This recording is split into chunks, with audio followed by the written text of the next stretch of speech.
This is incredible. Such a great idea. How did you come up with this? It's practically genius. I'm Lindsay McGuire. And I'm Ryan Greaves. And this is Practically Genius, an original show from FormStack. Thank you so much for joining us on Genius Spotlight today. Thank you so much for having me. I'm so glad to be here. I know it's going to be a great conversation. These are all the things I love to talk about. So I love it. Well, customer experience is something I think touches pretty much everyone, regardless of whether you actually work with customers or not. So to get us rolling, how do you think the customer expectations have changed in the last few years? Oh gosh, and they continue to evolve, right? So that's part of the work that we've got to do. But I think probably the biggest things are, these are probably not a surprise, right? I mean, it has to be convenient, has to be simple, has to be easy, effortless, personalized. That's a big one, has to be personalized. Contactless was one we added in the last 2 years. Just those are some of the things. And I always say the best way to know what customer expectations are or how they've changed is to talk to customers. Ask them. Just ask them. And when you bring up personalization, can you go a step further? And what do you mean by personalization? I think a lot of people think a email name tag is enough personalization to make it matter, but take it a step further. Yeah, it goes deeper than that. It really is. It's, we talk about having the right data to be able to personalize the experience.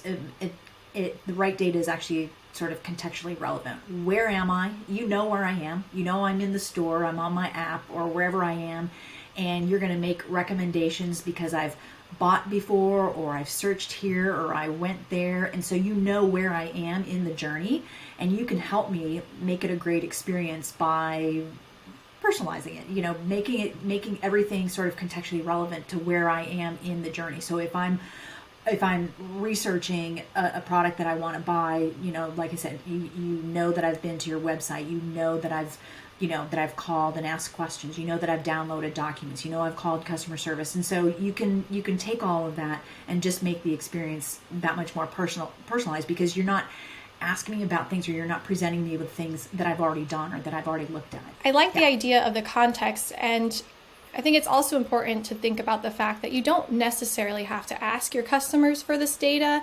If they're interacting and engaging with you, there should be ways for you to glean some of this data. Like, for instance, one that is close to me is I eat a 90% vegetarian diet. So anytime I use any kind of meal service, it's always 100% vegetarian. And I'm always mind blown by how many of them will advertise meat to me. And it's like, yeah. I've shopped with you for 6 months, a year, and I've never once bought meat from you. Why do you think I'm going to start now? Yeah, exactly. That's a great example. Great example.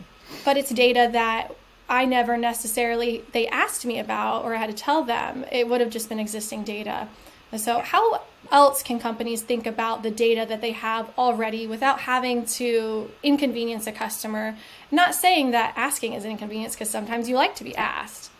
Yeah, and it's a great, in my first book, I wrote about the 3 ways that we understand customers. And the first way is listening. And I say listening is about the feedback that they provide, but it's also about the breadcrumbs of data that they leave behind as they interact and transact with the brand. And when we bring those together, we really have a much better picture of who they are, what their expectations are, where we're meeting those expectations, where we're not, how we're helping them solve problems and not. So using using those breadcrumbs, but using it in conjunction with what they tell us is so powerful in terms of designing a better experience for them.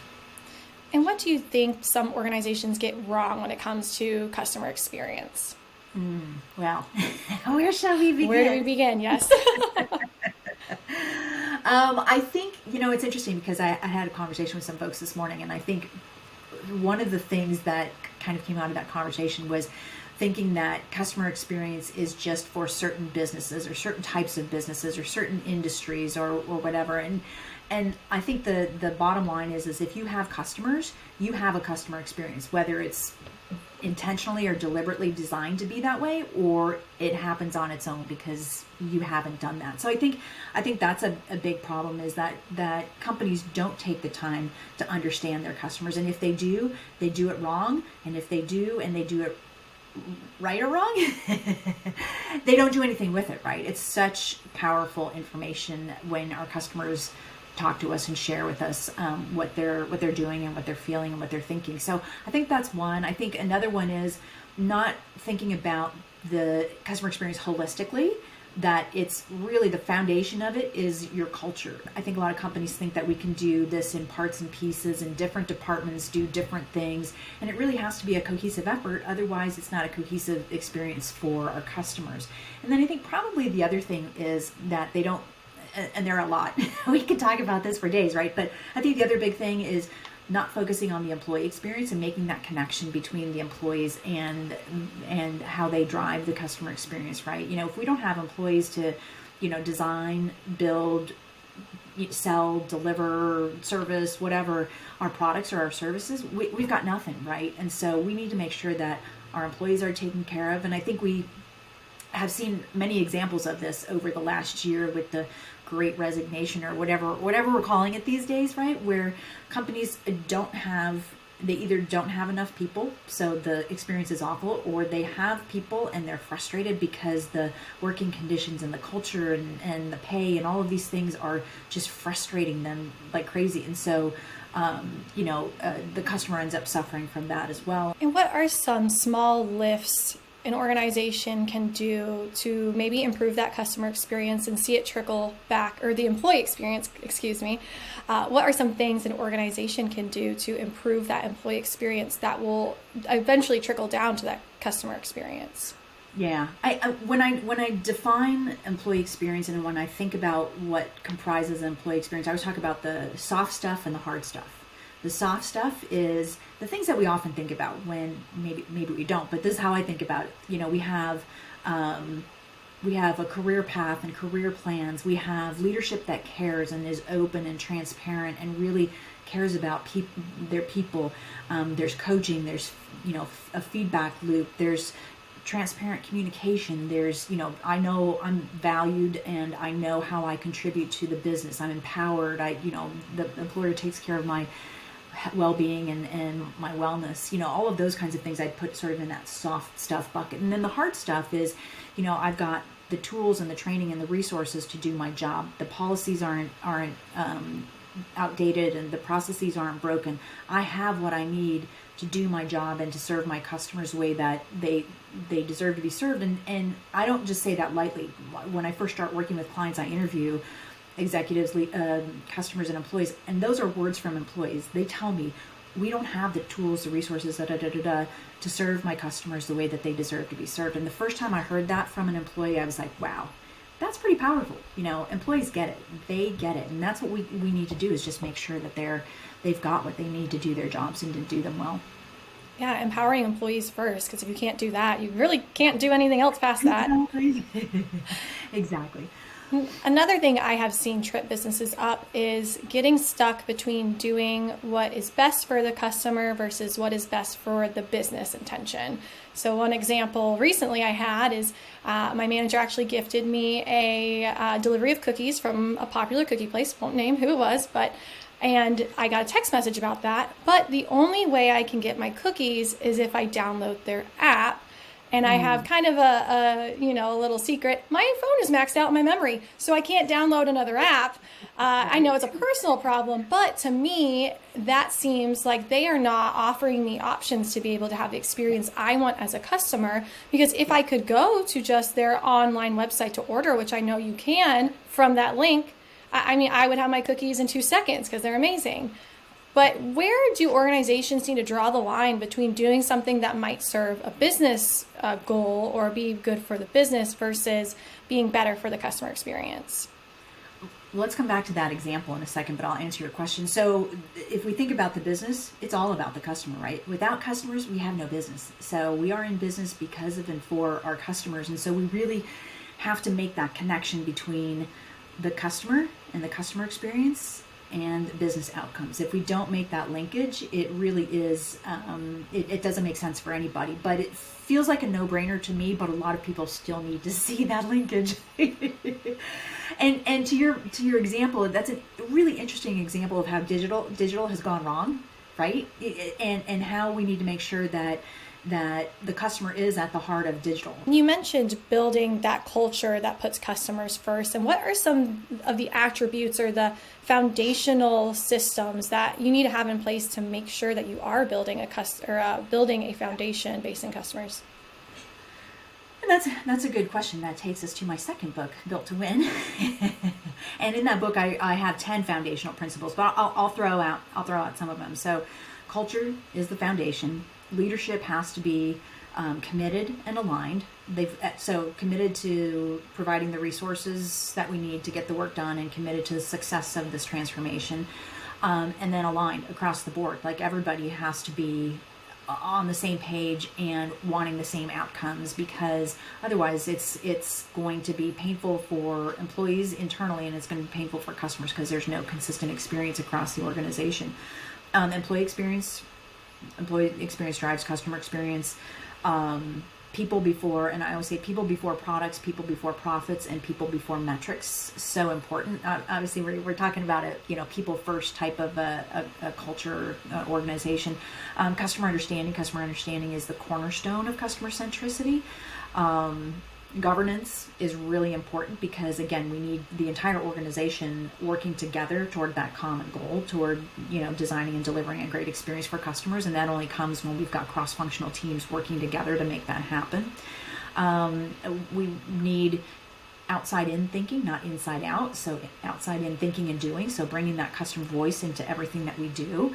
And then the last foundational element is around the platinum rule. So treat customers the way that they want to be treated, not the way that you want to be treated. There's a difference there. So those are really the foundational. That's how we know. I mean, there may be more, but those are sort of the 10 things that I came up with to say this is what it takes to really get that foundation and to deliberately design a customer-centric organization.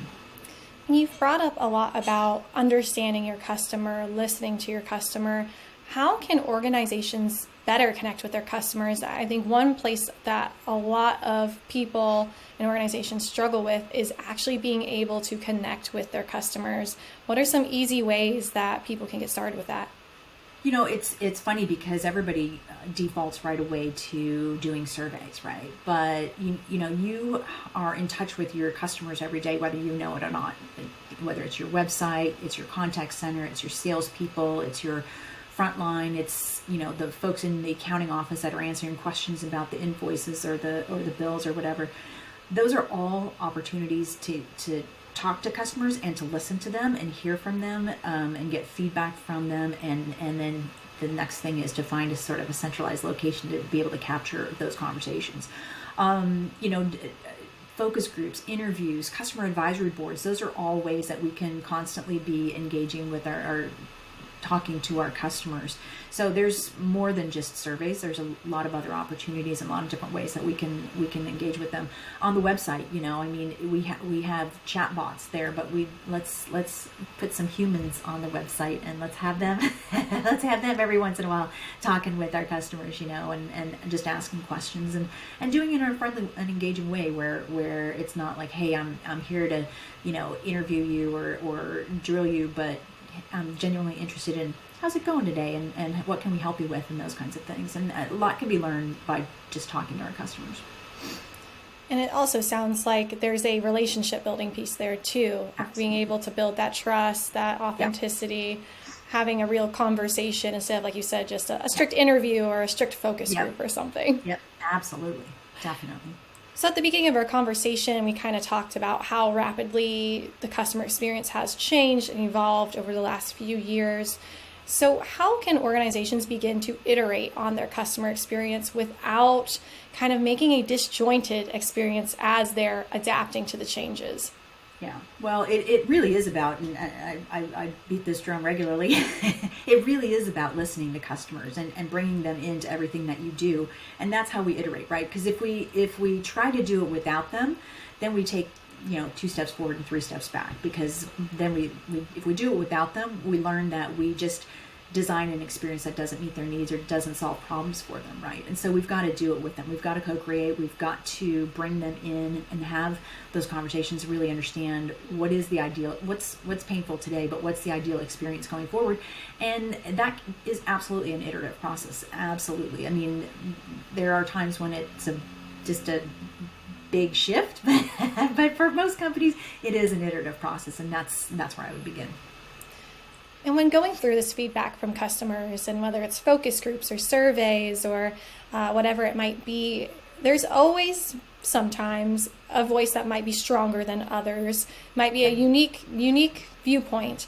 How do you balance between trying to appease one customer, and that customer might be from a ginormous account or a big spender or whatever it might be? How do you balance between that person's needs and what you might see as more of the majority feedback from customers?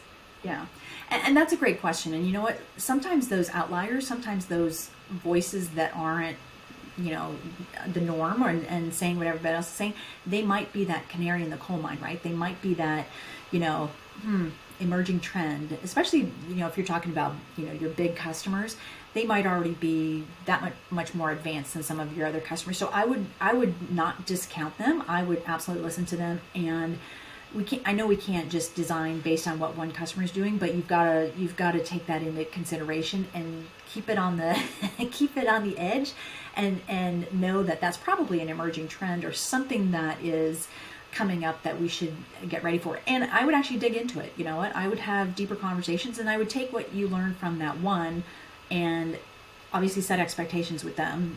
Here's where we are today, and we're listening, and we'll figure out how we incorporate what you're saying into where we go going forward.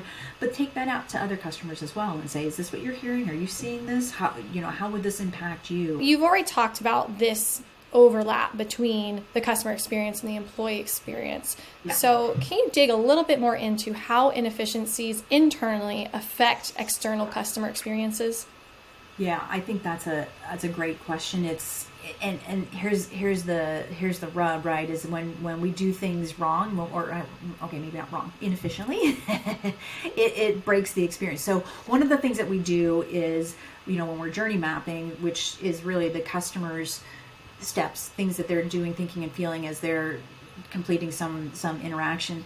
But we also take a look at what we call a service blueprint, which is what's happening behind the scenes, the people, the tools, the systems, and the processes that support and facilitate that experience. And when we take a look at that, we can really see, especially if we sort of hone in on where the experience is breaking down, we take a look down below, beneath the surface there, to see what is creating that pain for your customers. And I think that's where we'll really see the root cause, and that's where we start to see the inefficiencies, whether it's in the processes are broken or outdated, the policies are broken or outdated, the tools that we're using just don't help us, or we don't know how to use them correctly. And there's a thing that often happens when we bring tools and technology into an organization. We forget to ask and work with the employees who actually need to use those tools to figure out if those are tools that they actually need, or will those solve problems for your employees or whatever. So that does happen too. So if we do that, if we take that type of a view into the customer journey, and then we look behind the scenes through that service blueprint and doing that service design, we can identify those inefficiencies, and it's a real clear picture of that connection between when things go wrong on the inside, it affects the experience for the customer on the outside. And from your experience in this realm of work, what are some of the top inefficiencies you see time and time again? Well, there are a lot of different ones, because I work with clients in a lot of different industries, so it varies. But a lot of times it is policies that are outdated, that they're just deal breakers in behind the scenes, where it's like, okay, I can't do this, or I have to go do these 3 steps before I can do those 4, or I have to send a fax, I can't just email the customer. It's true story. Sorry. So yes, those are probably some of the biggest things. Is the policies and the processes are just so they're such a hindrance on what the employee can do, and if we really revisit those and kill the bad ones and update them or just remove them, then employees are happier because they don't have to deal with all that nonsense, but it's easier to deliver the experience for the customer because it just has removed some of those inefficiencies. You bring up something we found in our 2022 State of Digital Maturity report, where we surveyed 2,000 knowledge workers in the U.S. and asked them about what processes are bottlenecks, where are there inefficiencies, how are they digitizing. And one of the things we found once we segmented these answers according to our digital maturity scale and realized, okay, these are the people at the most optimized, most digitally mature organizations, what we saw was that they had a much greater focus on the customer experience, and they also had done the most work of eliminating those kind of inefficient processes like the paper, like the faxing, like the wet signatures. But it is still really mind-blowing how many people are still stuck in those things. Yeah, it's crazy. It's crazy. My favorite example of a broken, whatever you want to call it, process, or just how things are done, is when you call customer service and they say, "Oh, my computer's slow. Sorry, my computer's slow. Hang on a second, my computer's slow." And I've done double jacking, right? I've been in the call centers and sat there and watched and listened and all that. And they have 15 screens open. They have 15 screens open, and they're trying to find the answer. First, they're trying to find your account, and then they're trying to find the answer to your question, and they've got all these other things going on. And the problem is that if we can automate some of those things, if we can really take some of that off of their plate, and they don't have to look at 15 different screens, and we automate some of it, and we've got some AI working in the background to find and help them, what a difference that would make. But yeah, and that's probably my favorite example, with 15 different screens open and constantly hearing, "Oh, my computer's slow, my computer's slow." For those frontline CX workers, how can they help make a case for some of these tools and products and processes and overhauls that you were talking about that are really needed and necessary, but somehow they're just never made a priority? I think they need to keep track of them. I think they need to get together and they need to keep track of them and look at, here's what the process is, and here's how it impacted the customer. I had to do X, Y, and Z, and the customer had to wait 15 more minutes, or I had to do, whatever it is. Like, make that connection, and then also make the connection to what it means for business outcomes, right? How does that connect to, well, the customer hung up and they were angry, so maybe they'll unsubscribe, or maybe they'll leave, or whatever. And so I think that's an important thing for folks to do, is to just start tracking those things and making that connection to the customer. So what are some of the ways you've seen companies trying to improve the customer experience that you think are just like a waste of time? Are there any things like that? Oh gosh. I'll just sort of say it in a sort of a blanket kind of statement, which is doing things that customers don't really care about, that aren't important to the customer, that don't impact the experience. Like, they'll focus on those kinds of things. I don't have any specific examples right now, but I've heard plenty of them over the years, right? Where it's like, "Oh, we fixed this," and it's like, well, the customer doesn't really care about that. That doesn't impact a thing for them, So I think that's probably one of the biggest things that happens. And over the years, how have you seen challenges in organizations when it comes to customer experience? What are some of those overarching pain points that you thought would be resolved, but you're still in it and you're like, why is this still an issue?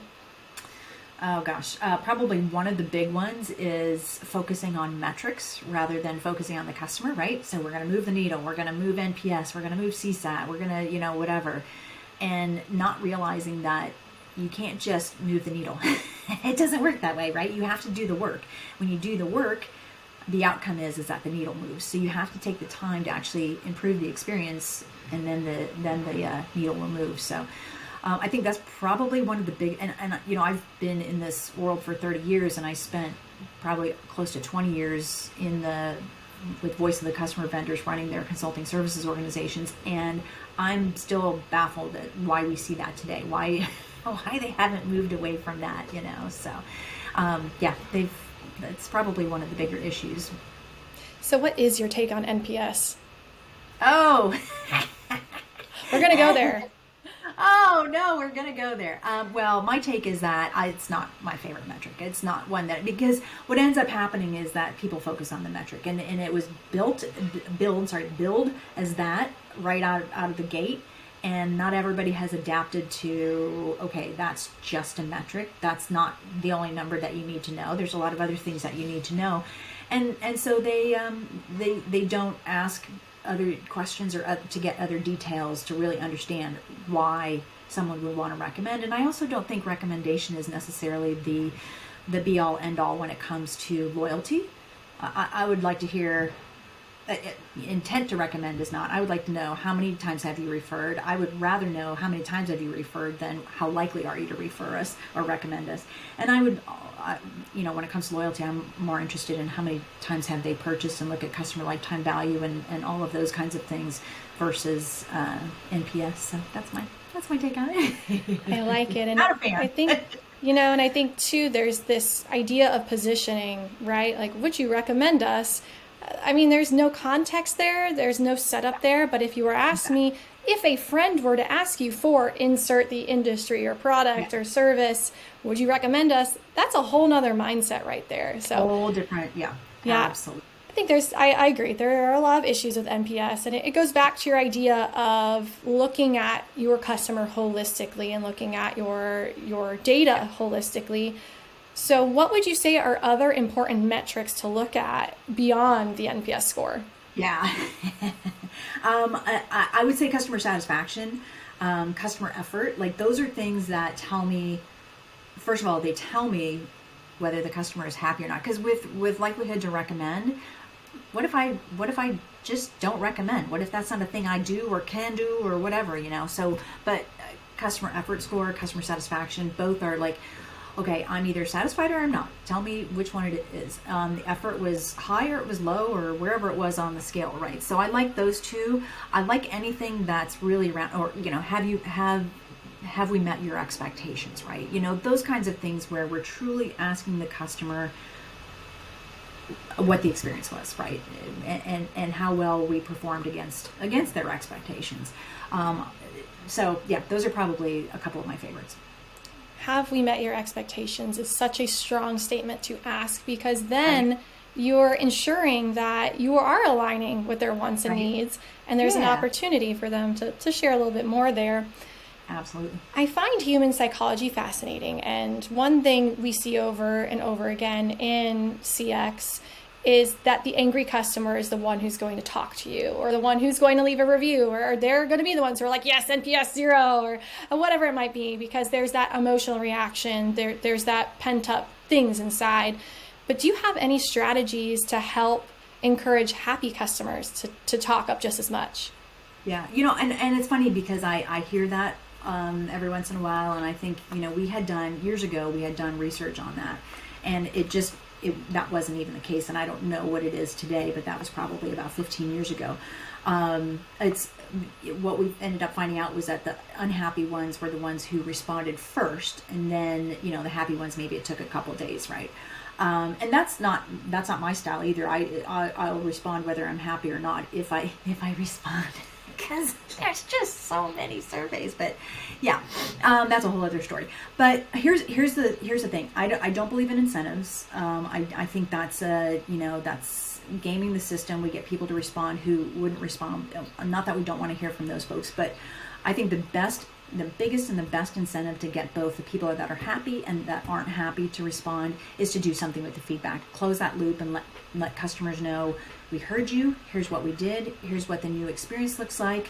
Please keep providing your feedback, because we're going to keep using that to improve the experience. So that for me is the best incentive to get folks to respond, whether it was a great experience or not.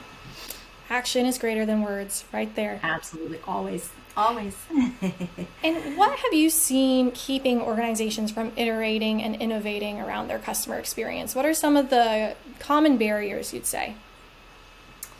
Yeah, the common barrier, probably the biggest one, it has to do with leadership, because you don't have that commitment. You don't have that commitment, and so that means, and when I talk about commitment, I think I mentioned that the two things, right? Commitment to the resources and commitment to the success of the work that lies ahead. The resources, we need human, time, capital, financial, we need all of that. And if we can't get that, that's a barrier, right? If we can't get the people, if we can't get the money, if we can't get the what we need to do the work to understand customers and then improve experiences, it becomes a huge challenge. So, and if listeners were going to invest that time, that money, that people resources, tools, all the things, if they could only invest that in one initiative around the customer experience, what would you recommend? Wow. I would say it would have to be listening to customers, and feedback, however you're going to get that. And then not just listening, but using what you hear. That's the biggest. You can get a VOC platform, but if you just bring that data in and do nothing with it, then it's pointless, right? It's money thrown out the window. So that is absolutely where I would say most companies should and do start, is listening to customers, but do something with it. Make sure that you socialize it, operationalize it, all of that. It's got to be used. So, and that's probably the number one way that you're going to start to improve the experience. That data mining can be a little scary sometimes, I think. Yes, so it can. Where can organizations start once they do have this customer and they've implemented some systems and processes to gather that feedback? How can they make it a little bit more feasible? Where should they start? Well, again, it's probably going to sit within the platform that you get to, and then it's not just the feedback that you're getting.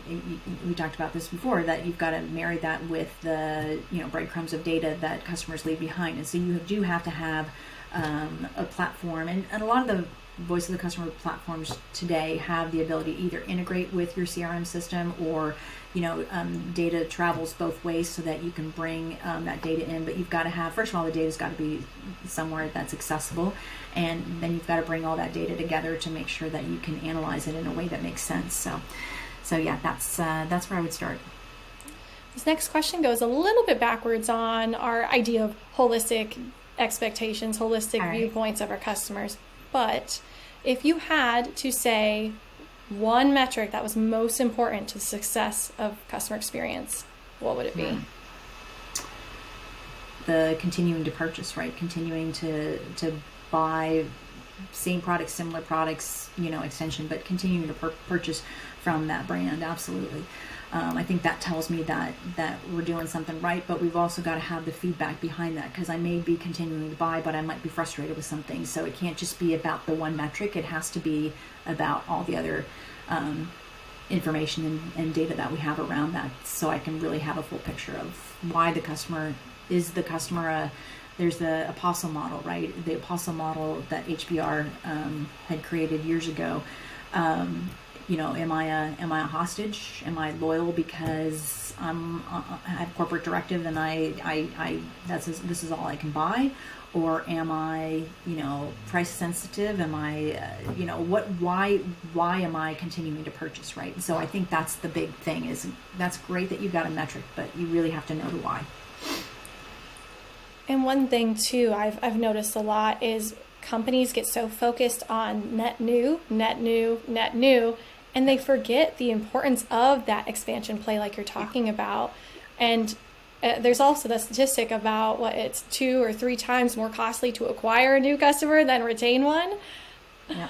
Why do you think people fall in that trap? Acquisition versus retention. So I think it's because first of all, growth is sexy for the CEO. They love growth. Hey, we got 10,000 new customers this month, right? But then they fail to talk about the 11,000 that ran out the back door at the same time, kind of thing. So it is. And acquisition, I mean, there's real immediate ROI there, right? We've spent marketing dollars to coupons and discounts and advertising and all this, and we have immediate ROI. But when we focus on retention and we focus on improving the customer experience to do what it takes to keep customers, sometimes we don't see a real return on that for 12 or 18 months, right? And so that immediacy of the ROI from acquisition is yeah, like I said, it's sexy. And one thing we found in our research was the more digitally mature an organization, the more importance they put behind improving and maintaining the customer experience. Why do you think there's that correlation between being able to digitize, go through these digital transformations, and also having a higher focus on the customer experience? Because I think there's a realization that at the heart of a digital experience is the customer, right? And those brands that have done it and have done it right, they get it. And so that's the connection there. We talked about the investment of people and time and resources and products and technology. If you had to choose, again, I'm making you choose. I'm coming in hot with those single option questions today.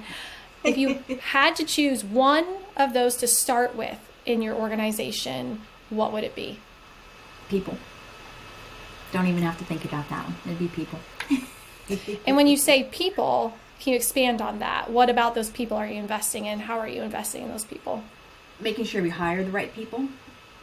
Making sure we take care of our people, make sure they're trained, they have the tools and the resources and everything they need to do their jobs.